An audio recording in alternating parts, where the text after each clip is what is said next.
No dia de Davi, ele estava sempre com problema com pessoas que o perseguiam, pessoas que queriam o final dele, pessoas que queriam tirar do mundo aquele que Deus usava. Mas Deus nunca os atendeu, porque o Davi simplesmente era o homem segundo o seu coração. Se você for segundo o coração de Deus, aquele que cumpre o que está escrito, Deus vai guardá-lo também. Ele orou no Salmo 56:7, dizendo sobre os ímpios: porventura escaparão eles por meio da sua iniquidade? Aí ele fez oração: ó Deus, derriba os povos na tua ira. Aquele povo que queria destruir Israel. Ninguém vai destruir você, creia.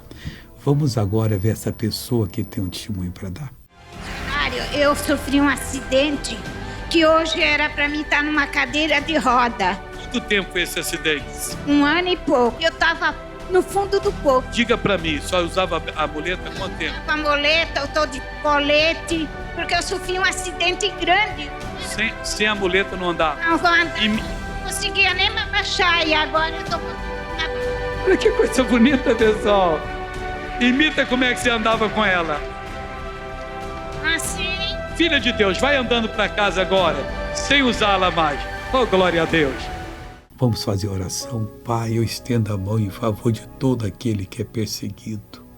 Aquela pessoa, Deus, que não sabe mais o que fazer para livrar do mau homem, de situações adversas que lhe surgem. Eu abençoo a todos agora e digo: solte essas vidas em nome de Jesus. Amém.